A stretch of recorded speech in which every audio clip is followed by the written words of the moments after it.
Welcome to the Faith and More podcast. This is a trans-denominational podcast. Everyone is welcome and safe here, no matter what your faith is or isn't. Hello, my name is Reverend Angel Wise, and I'll be your host. I am an ordained trans-denominational minister, director of Oblates Perpetual Light, a shamanic light worker specializing in intuitive, quantum, and angelic healing, a studying Kabbalist, and a life coach. I firmly believe that the divine works through people every day to help us. These angels and saints are so very humble, many of us don't know they exist or existed. Each week we'll explore the lives of these amazing beings. We will also explore topics that can help your faith, no matter what it is or isn't. The goal of this show is to inspire, encourage, educate, uplift, strengthen, and heal you and your faith. So, be sure to follow and subscribe so you never miss an episode. Bless you and enjoy the show. So before we begin, let us roll the disclaimers.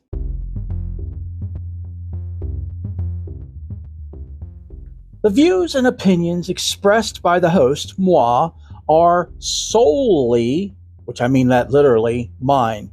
Any and all content provided is my opinion and is not intended to malign any religion, ethnic group, club, organization, company, individual, or anyone or anything. I always recommend that you, the listener, further investigate, contemplate, and meditate on everything that is shared. ISE's individual soul experiences will vary. Listening discretion is advised. Well, hello and welcome to the show, everyone. How are you? Oh, wait. Yeah, I know. A lot of you are probably like, Angel, what in the world is going on with you? Show of hands, how many people clicked on this episode, this show, just based on the title alone? Yeah, I'm sure a lot of you did. I'm sure it's a shocker, but we'll get to the reasons behind it. But before we do, welcome, everyone. Welcome. It is my deepest hope and sincerest prayer that you all find everything that you're searching for in a podcast, especially a faith-based podcast.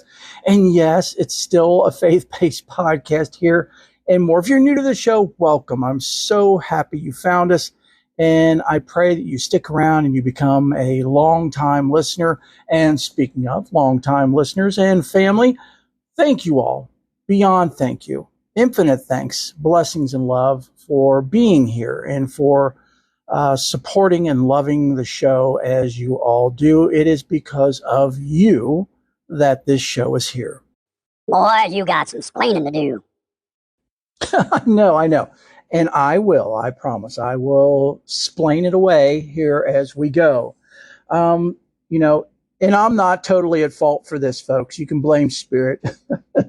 I'm blaming Spirit because Spirit is the one that brought this to me. And at first I was like, why this for a show? It's has a lot of triggers for a lot of people because I know a lot of people have very set ways and opinions and views and beliefs on, about those who take the lives of other people. There is always so much deeper to it other than, X killed Z. There's so much backstory, so much, and I'm not making excuses. I'm just giving explanations, because as Haven always says, there's never an excuse, but there's always a reason. And that definitely applies to those who take the lives of others.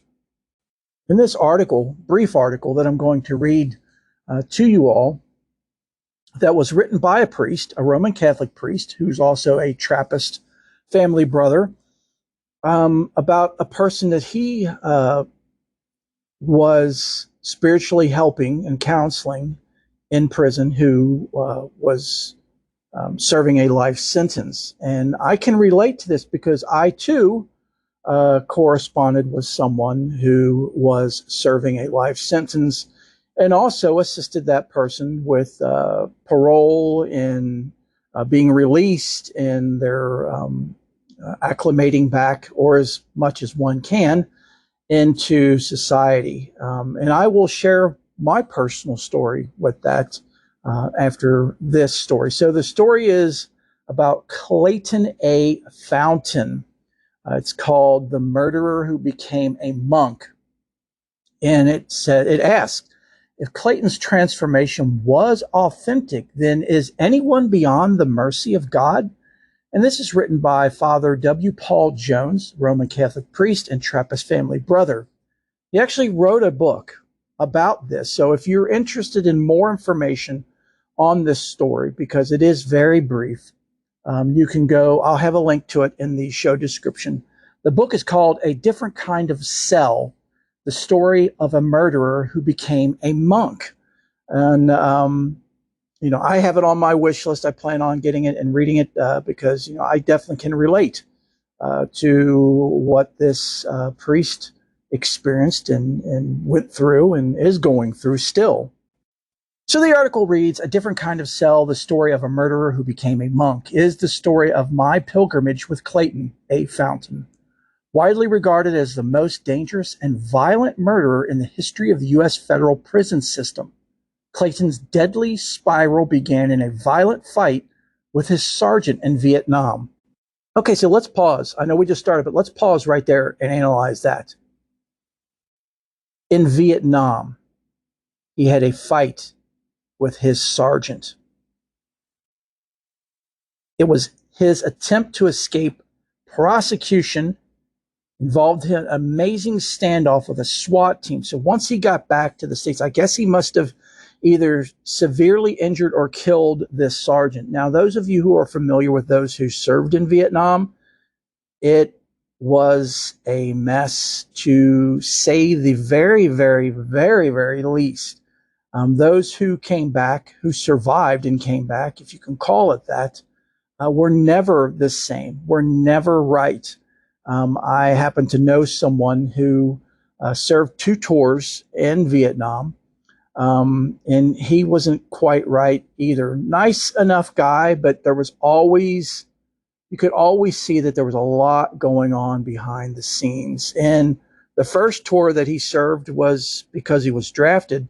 And the second tour he received was blackmail.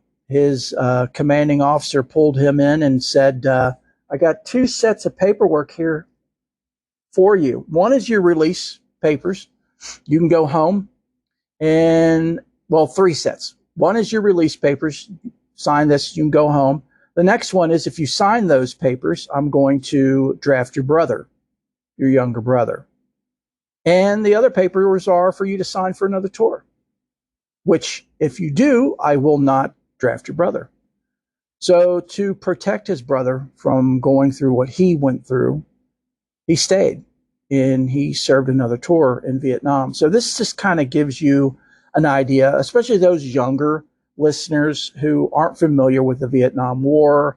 And I know history's been so messed with and tampered with and changed about what the Vietnam War was about and those who served and what they experienced. And it was hell on extreme levels.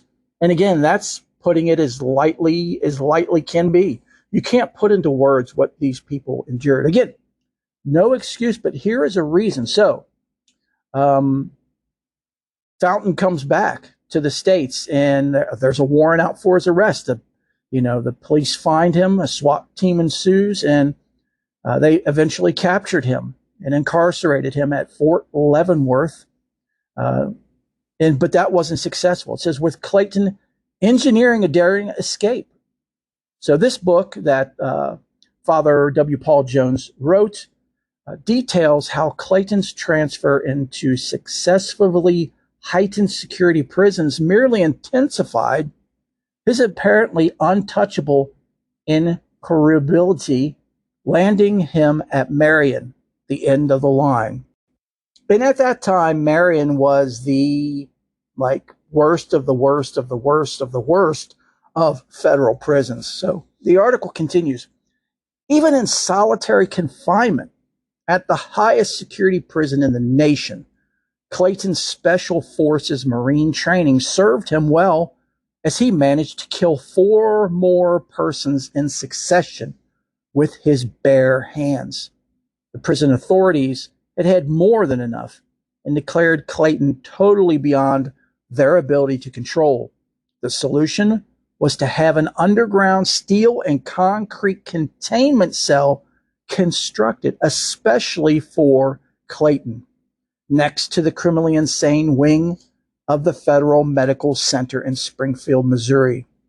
Convinced that Clayton's punishment would ultimately be complete mental breakdown, the key, in effect, was thrown away, leaving Clayton to total isolation for the rest of his life. Okay, so now we learn that not only did he serve in Vietnam and experienced all that, he was trained as special forces in the Marine Corps. So in all actuality, what they were trying to do to him and break him down was doing nothing but fueling him, because he was trained and had just returned from Vietnam, surviving the hell there. So the hells they were providing were nothing, absolutely nothing compared to what he experienced in Vietnam. So the whole psychological premise of these wardens and prison systems on how to deal with Clayton and was just completely absurd. It was, I mean, I can tell just reading this, it wouldn't work. There's no way it could possibly work, because this man was trained to kill. And he was still, like a lot of people that came back from Vietnam, still in that mode. He did not receive the help. He did not receive the counseling. He did not receive the therapy that he needed to process all that he had experienced and to acclimate back into society. I mean, yes, it's quite possible that Clayton could have never, ever been rehabilitated and acclimated back into society, but the efforts weren't even there. It was all about punishment. And again, not detracting from what he did, not in the least, because taking a life is deplorable. There's no excuse for that. But again, here we have just some of the many reasons. So here their way of dealing with him now is to build a concrete cell in a basement next to a psych ward in Missouri and stick him in there and just let him rot away. To which I know there are some of you listening that say, you know what, good. You know, they should have they shouldn't have wasted taxpayer money on building the cell. They should have just killed him, executed him. Well, you know, that mentality goes back to ancient Rome. Well, actually before that, but the one we know most is in ancient Rome. It happened to Jesus. You know, he was put to death because the crowd, the mob, deemed it so. And, you know, people can blame the Jews all they want, but in all actuality, it was the people who weren't just Jews, but Gentiles as well, that condemned Jesus and freed a murderer, Barabbas, in the place of Jesus. So, I mean, if you subscribe to that biblical narration. So again, I'm not putting down anyone for your thoughts and views. You are more than welcome to believe what you believe. I'm just trying to give another side, because there's always different sides. There's always different points of view. And here in the show, if you're listening for the first time, what we try to do is we try to look at this from a universal, unbiased, if you want to use the word God, you want to use the word Jesus, you want to use the word Holy Spirit or whatever, Hecate, Great Mother, again, whatever term you want to use for a higher form of existence that controls, it is the creator of all things and the sustainer of all things. We try to view that things in this show from that viewpoint, or as close to that viewpoint as possible. So, you know, the whole what would Jesus do, or the whole what would God do, comes down to it, because as we've learned, especially with the past couple seasons, is that, you know, God is in control of everything. The Creator is in control of everything, creates and sustains everything. So, again, it's no excuse when someone is killed. The Creator is aware of this, and the Creator is behind this, whether we want to believe that or feel that or not. So there are higher purposes that our human nature and mind can never, ever begin to even scratch the surface of grasping. So the priest continues by saying, my background could not be more different from Clayton's. Academically oriented, I taught at Yale, Princeton, and St. Paul's School of Theology. I was born, raised, and ordained as a Protestant, later becoming a Roman Catholic priest and a family brother of Assumption Abbey, which is a Trappist abbey.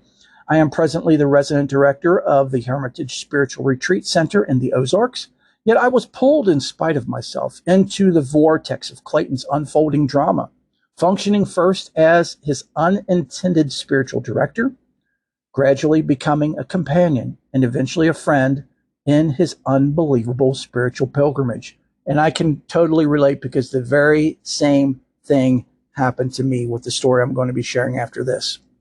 His transformation began in experiencing love through correspondence with a woman he never could meet.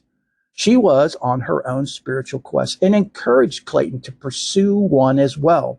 When she felt that his probing had gone beyond her ability to help, she encouraged him to seek a spiritual director, suggesting inquiry at a Trappist monastery that she had visited several times.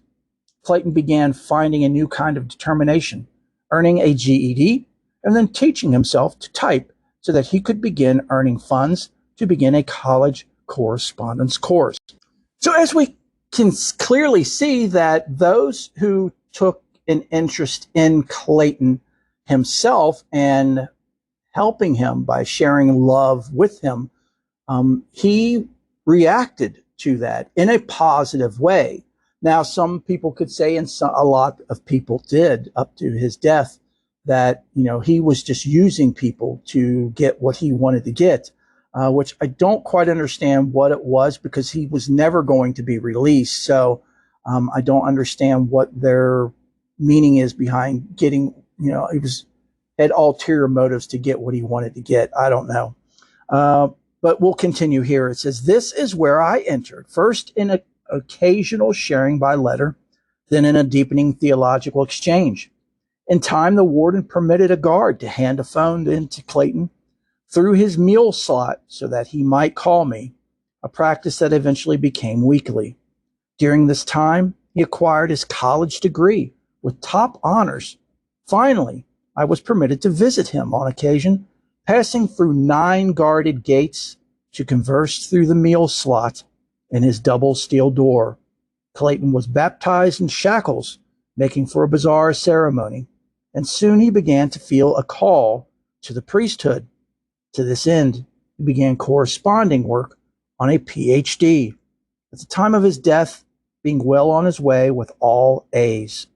In addition, he would have needed a special dispensation from the Pope, because murderers are barred from being ordinated, from being a priest.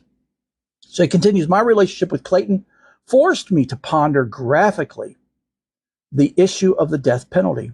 Had the current federal law been in effect at the time, Clayton would long ago have been executed, sealing his life as the most deadly of murderers.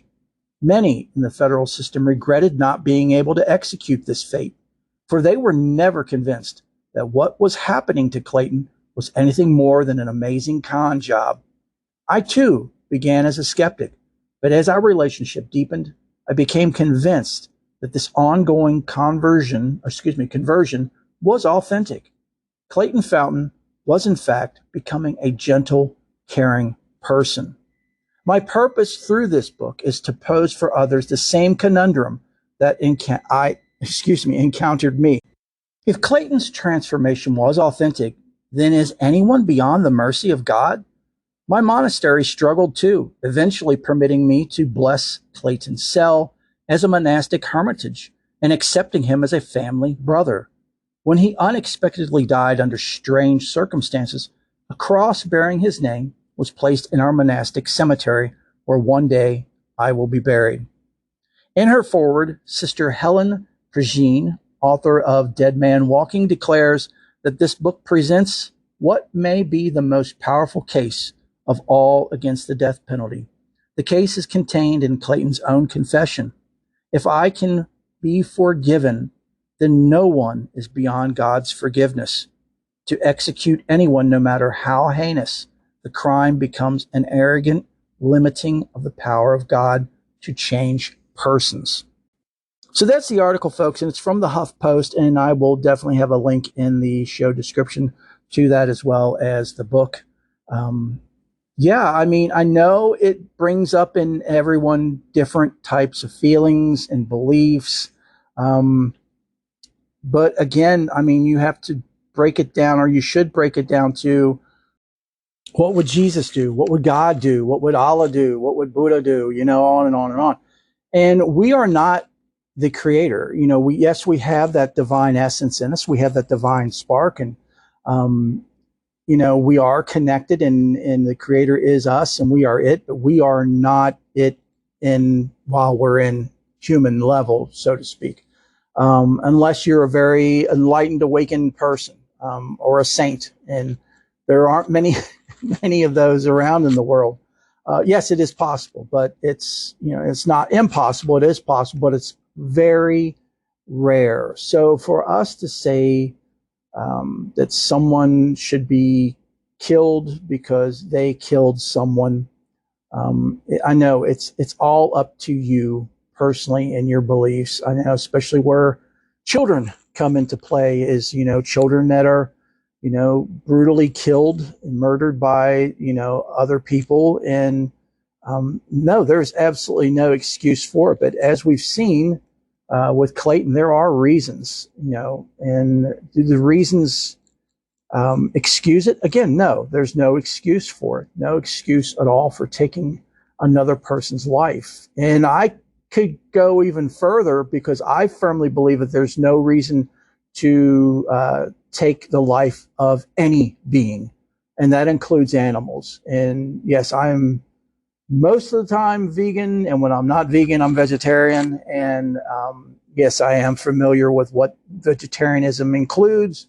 But I honestly don't believe that anything, any living being deserves to be killed, especially the way our livestock and chickens and fish and all of that, the way that they are treated is just so deplorable. And think about that on an energy level. And I don't mean to be, you know, going off track here, but think about that on an energy level. And this is something Haven always talked about, is, you know, what is going through that cow's mind as it's being tortured, as it's being taken to slaughter, as it goes through the slaughtering process. Just the sheer fear, and this is scientific as well, the sheer fear pushes endorphins and adrenaline through that being, which goes into the meat that you consume. So what is that doing to you and your health? You know, a lot of cancer is linked to beef, pork, chicken, fish, you know, the stuff that we get from these beings. And I mean, I know the vegan, vegetarian lifestyle is not for everyone. There are people like the Dalai Lama that has to have meat at least once a week for his health. I firmly believe you can do that other ways. There's other ways to get the protein, if not more protein, that you get from meat, you can get from plant-based sources. Again, I don't want to get into that, and I know everybody's on their own, but that's just my personal beliefs as far as life. All life is sacred. All life. I know, I need to stop ruffling feathers, right? We interrupt this program to bring you the following announcement.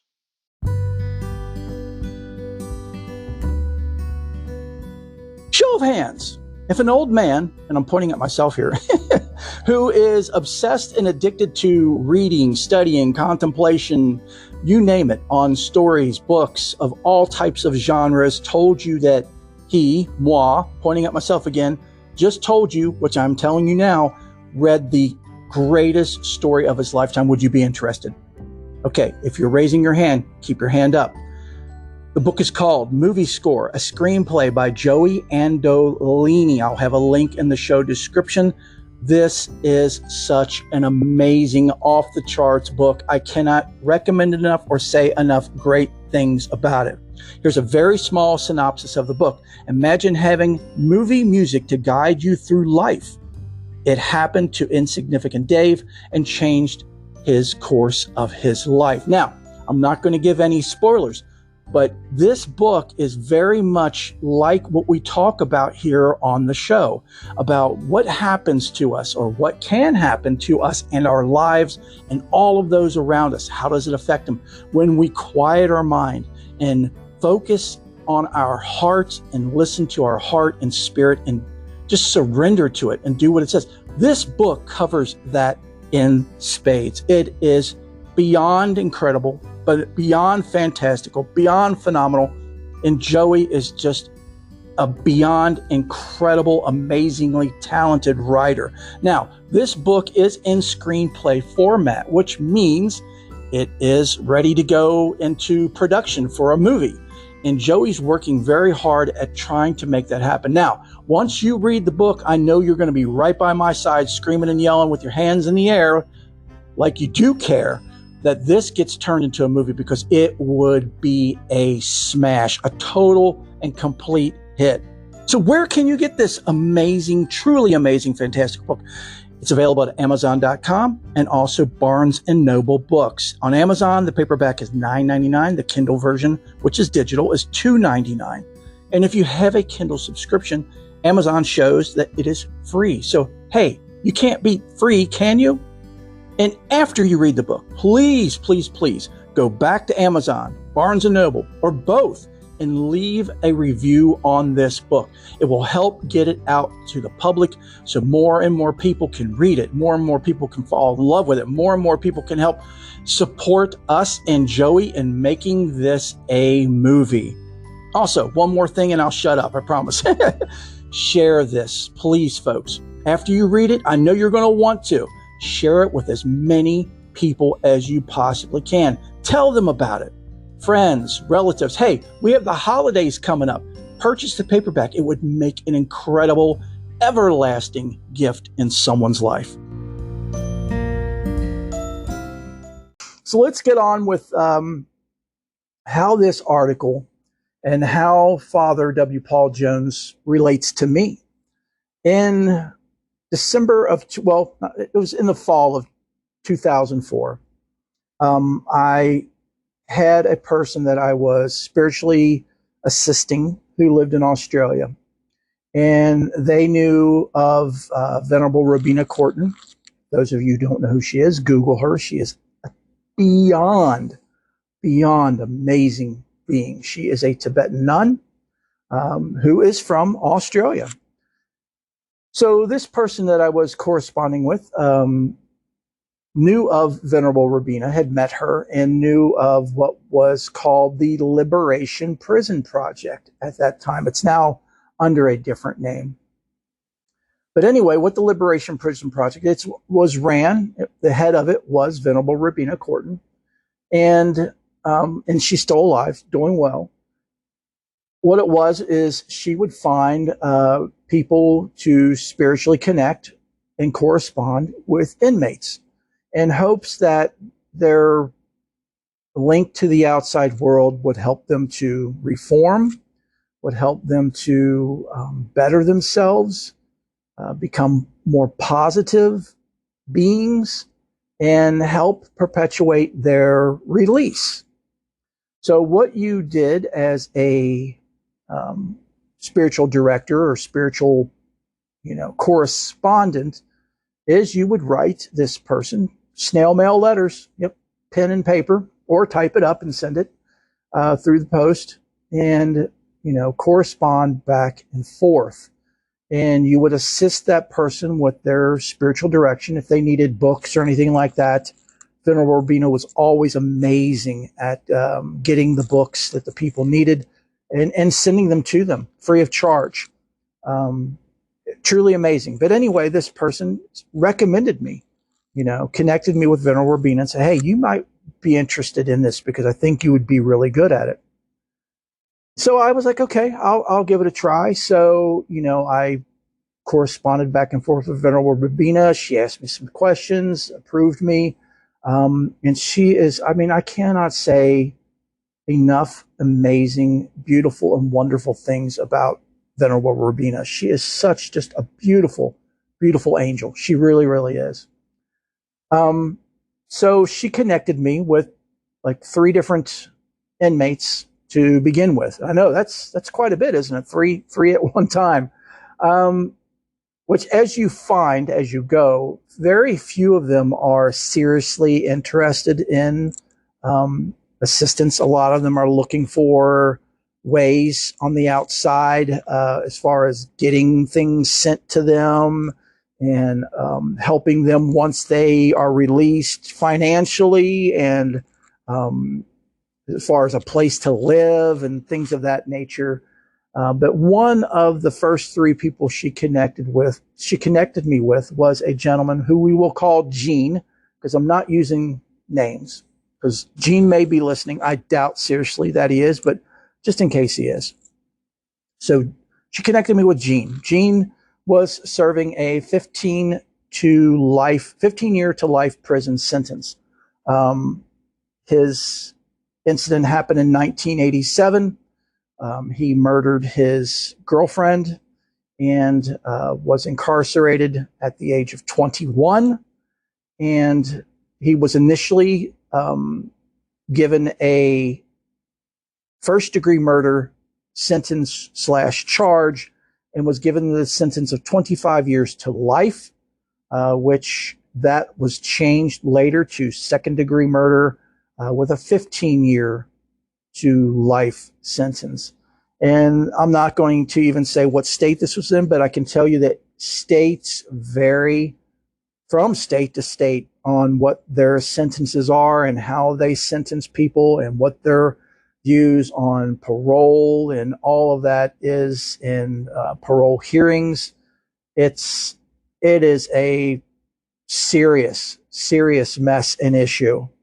So my correspondence with Gene began in December of 2004, and I could tell straight away that he was serious about learning and about growing as a Buddhist, and that's what I was teaching at that time: Buddhism, Advaita, Vedanta, awakening, all of that Eastern stuff, you could say. And Gene was already ordained as a Zen monk.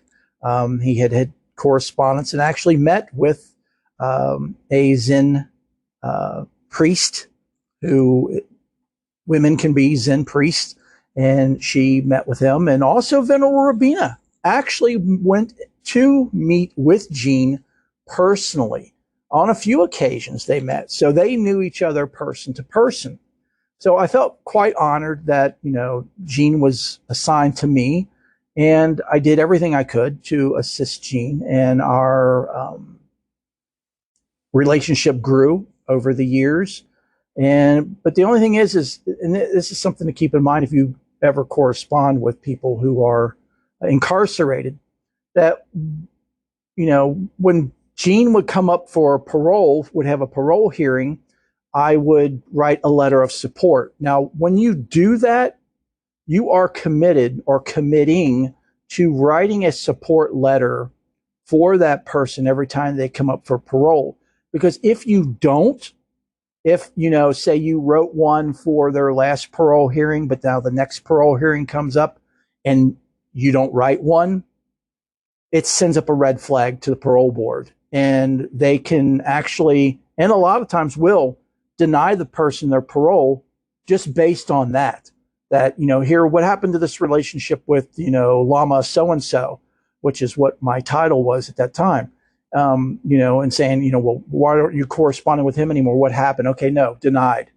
So it's important. And I was told this, Gene told me this straight from the get-go. He was very open about it, saying, hey, I would like you to write a support letter, but know that if you do, you've got to be in it for the long haul. And that could be life. And I was like, absolutely. I'll do everything I can to assist. And I did for 17 years. 17 years, I did all that I could to assist Gene. The relationship was quite one-sided. And I understood that while he was in there, because you have to remember the mentality. Gene was severely abused as a child, sexually molested. His father actually shot heroin into his arm when he was like 11 years old. So, you see where all of these things happen, but Gene was trying his level best to turn things around. And he ordained through me as a teacher in Buddhism, and actually taught in the chapel at the different prisons that he was moved, because he was moved several times. He taught and actually had a Sangha, which is a group of Buddhists who meet to have services. He led that for years. He did a lot of things to help a lot of people on the inside to help better them. But there was always that, I, me, mine to him. And again, I understood that in there because, again, he had been abused severely. He went in when he was 21. So this was actually the only life he knew. The only life that he knew was what was life in prison. And I know a lot of people would say, well, you know what, he gets what he deserves. Well, yes, but again, you want to try to, or at least I try to look at this from a creator standpoint of, what would the creator do, and, do my level best to be there for that person. And I was, and I did my level best. Was I perfect? Absolutely not. Far from perfect. I'm never perfect. I will never be perfect, nor will I strive to be perfect. But I do believe in progression, to progress, to learn and grow. And, our relationship continued until up to his release. He was released in November of 2021 and acclimated out, was in a halfway house for 6 months, corresponded with him during that, talked to him on the phone quite a bit, trying to help, keep him centered, keep him focused. But again, the self thing was there, and I don't know why it started to bother me. It really did. And that's me personally. That's my ego. That's my I, me, and mine. Is I was just getting tired. I was tired of being the one in the relationship that was always giving. And I was going through a lot of things in my life at that time too. Including, 2021, I had my heart surgery in 2020. So, this was a really challenging, I don't want to say bad, it was a very challenging time for me. And again, here's all the ego, the I, the me, my, here, please don't take me wrong. I don't mean it that way. Yes, it was ego involved in it, but, you got to take care of yourself as well. Self-help and self-health is essential, because if your cup is empty, you cannot fill the cups of other people. And I really needed, for once, I needed his help. I needed his support to help me. And it wasn't coming. If anything, the demands for help, the demands for service, demands for a listening ear, the demands for just stuff. It's like, I want to order something online. Here, order this for me. It's like, I don't have the means to do this. I don't have the funds. Well, here, my sister's going to pay for it. Do it. And I'm like, you have access to the internet now. You're out. You can order it. Oh, I don't want to mess with it. You do it. And it's like, these are the things that I did while he was in prison. And I seen that this is how things were going to be as well on the outside. And I am terrible. I am super terrible at confrontations, at, So I did my best at hinting that these things needed to change, that our relationship, though I understood why it was and how it was when he was in prison, is not that way now, that it needed to change. It needed to be more balanced. And he bucked me on it. He would say, oh, yeah, yeah, yeah, yeah, yeah. And then instantly go back to being I, me, and mine. And I got to the point where I finally said, look, things can't continue to go this way. Something's got to give. I can't continue to be the giver. There's got to be a reciprocated, balance here. And oh yeah, of course, I love you, I love you, love you. This is yes, we'll definitely blah blah blah blah blah. Sorry, and then instantly it was right back to it again. So I ended up just severing ties. I blocked him on my phone. He didn't email me. He still had access to where he could email me, and he didn't. So that told me, that kind of spoke volumes to me as far as how much I meant to him and his life. Because if I couldn't get through to somebody on the phone, I would definitely email them and say, hey, we know what's going on. Is everything okay? No, I got nothing from that other than some nasty voicemails, ordering me, to call him right away, and that this was BS and blah, blah, blah. And not once was, are you okay? Is everything okay? Is there anything that you need? What's going on? It was always, you need to call me. You need to do this. You need to do that. So those actions spoke volumes to me and helped me to understand that pulling away was the right thing to do. And it's very difficult. I know those of you who've experienced this before, as far as having to walk away from someone or something, is extremely difficult, especially after you've had a relationship with that person for 17 years. 17 years. That's a long time to just walk away from something. But I had to. For my personal well-being, mental and physical health. It was all taking a big toll on me at a time when I barely had the energy to survive, literally survive. And, but no, I don't regret it. I have no regrets on that at all. I mean, if anything, I regret that it just, it couldn't have been worked out. It couldn't have been something we could have just talked through and, adapted to and changed, and kept some kind of relationship. But, hey, things happen, and, the divine works through mysterious ways. And I can honestly go to sleep during the day because I work nights, I sleep days. I can honestly sleep during the day soundly, knowing that I did everything that I possibly could, and then some, for this individual, and that, they are out and that they are thriving in their own way. They're living with their elderly mother and helping her, and which is good. This is great. He had some health issues. He had a cancer issue, which has now caused him to be disabled. He can get around, but he's not able to work. So he's on disability, and he's able to take care of his mother. And a lot of people would be upset, saying, here's a guy that just got out of prison, hasn't worked much in his life. Now he's on disability, and we're paying for that now too. I know, I get it, but again, try to see the deeper level and meaning of this. Try to see through a heart of love instead of a mind of hate and judgment, because we can't judge. We shouldn't judge. We're in no shape or status or level to judge. Absolutely not. None of us are, as Jesus said, none of us are without sin. All of us miss the mark on a lot of things, a lot of times.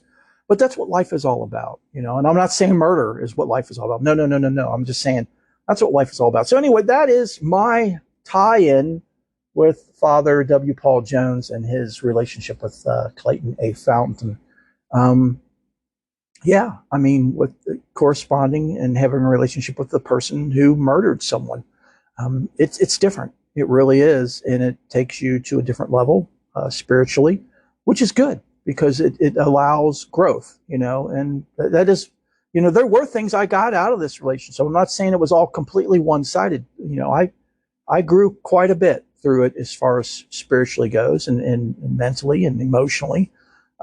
So I am blessed. I am blessed for that. And I am blessed to have known him. And do I regret it? No, absolutely not. Would I do it again? Yes, I would do it again, but I would do it differently. I've learned, so yeah, I definitely would do it differently. So anyway, that's my story, folks, on that. And thank you all so very much for listening. And I pray you've been able to listen with an open heart and an even more open mind, and to listen with love and not with judgment or with, hate. And I know there's no, again, no excuse or no easy way to talk about things of this nature. It always is a hot topic button for a lot of people, especially those who've lost loved ones, who have had loved ones that are murdered, especially children. It's absolutely horrible and deplorable, and there's no excuse for it whatsoever. But as we see, there are reasons, and I'm not going to get into his reasons for the situation or for the murder that he committed. It's quite private, and that's between him and the Creator. Yes, I know he, spoke with me at great length several times, but it's between him and the Creator, and he is fully aware of that. So thank you all so very much. Thank you for listening. Thank you for not turning off the show. And please, everyone, stick around, because we've got prayer requests and updates coming up, as well as our closing blessing and closing credits. Every one of you know that you're in my heart, thoughts, and prayers. I'm always here if you are in need. My contact information is coming up here in just a moment at the end of the show, and it's at the end of every show. Be blessed, everyone, and love everyone unconditionally.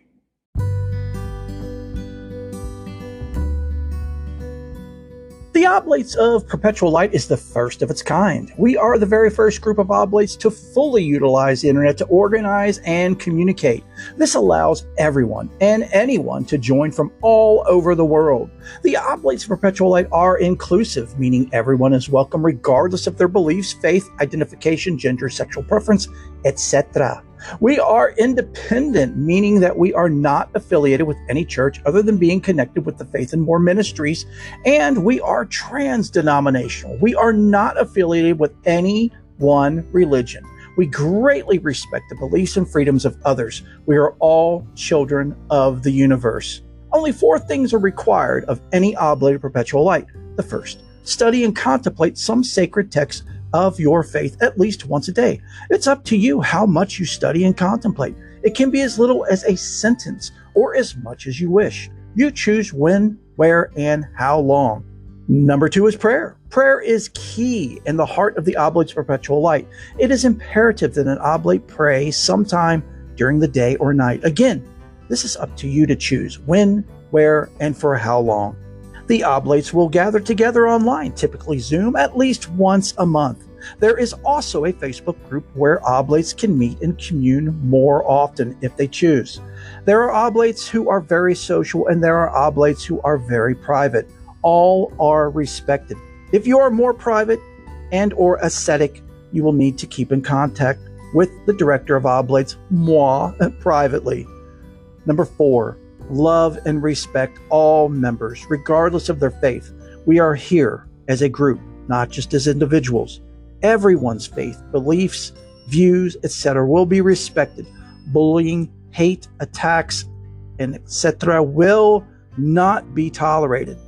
If this all sounds kosher and great to you, and you would like to become a member of the Oblates Perpetual Light, please contact me, our director, at oblates.pl@gmail.com. Again, that's oblates, oblates.pl@gmail.com.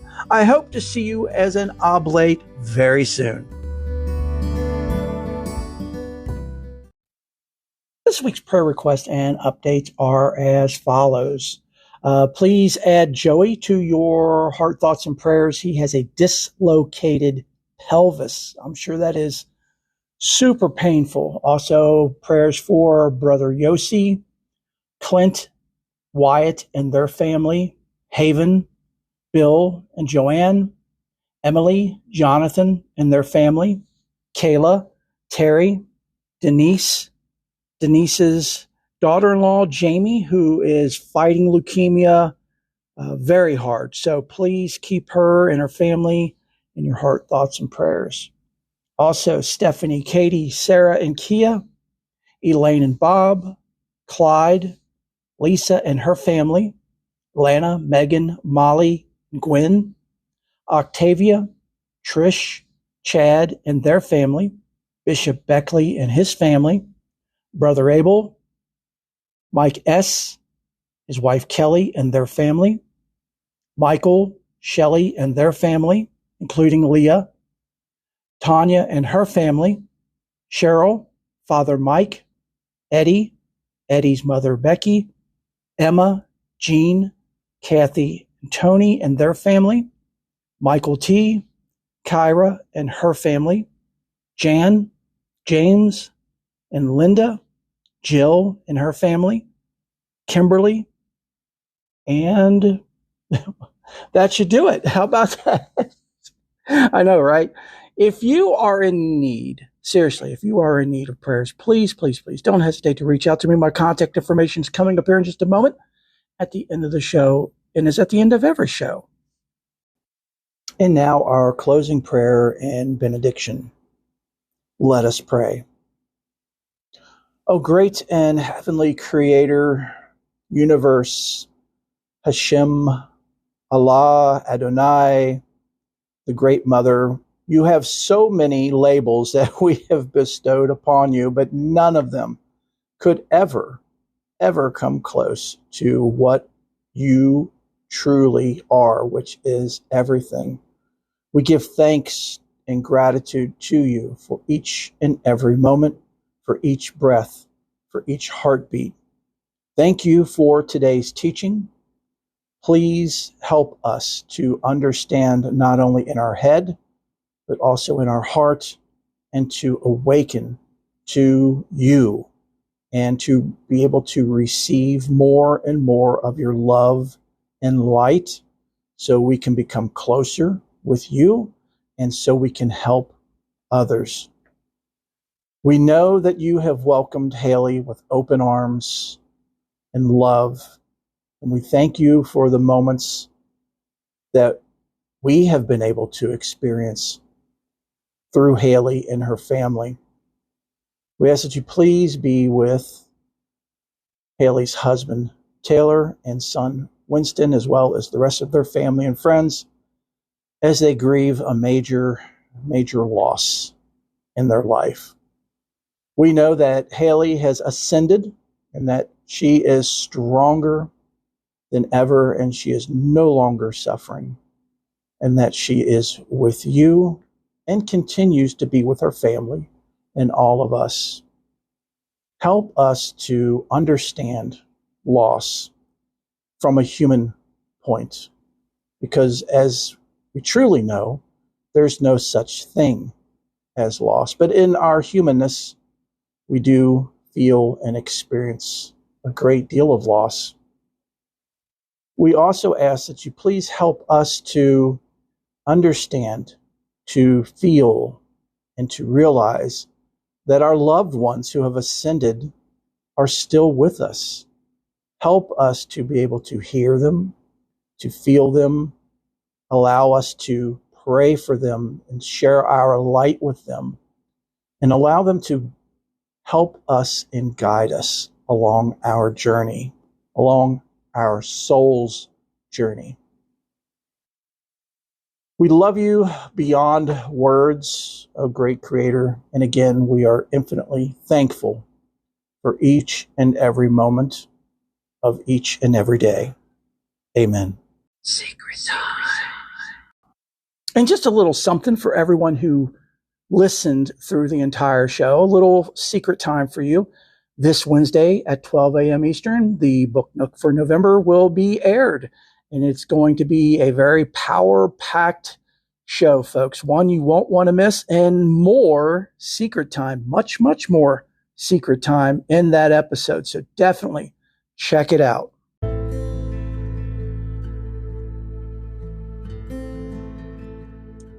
I so hope and pray you've enjoyed the show and that you found everything that you're searching for and more here with us. Stop by anytime, all the time. You are family. If you enjoyed the show, please share it with as many people as possible. Subscribe, rate, and review. And if you really enjoyed the show, please consider making an offering. Offerings are a great way to help sustain and improve the show and the Faith and More ministry. Offerings can be made through Patreon at patreon.com. That's Patreon, patreon.com/Faith and More podcast. Next is prayers. I love to pray, and our Faith and More family love to pray as well. So let us pray for you. You can email me directly at faithandmorepodcast@gmail.com. I am also offering healing sessions now that involve angelic, intuitive, and quantum healing. This is done via phone or Zoom. Due to the scope, energy, and time involved in this type of healing, there is a minimum donation required. Please contact me for more information at faithandmorepodcast@gmail.com. Also, please don't forget about our YouTube channel. There's lots of great videos there, and it gives you more of an immersive experience. Just go to youtube.com/@faithandmorepodcast. So until next time, have a most blessed week, and know that each and every one of you are in my heart and prayers. Bless you.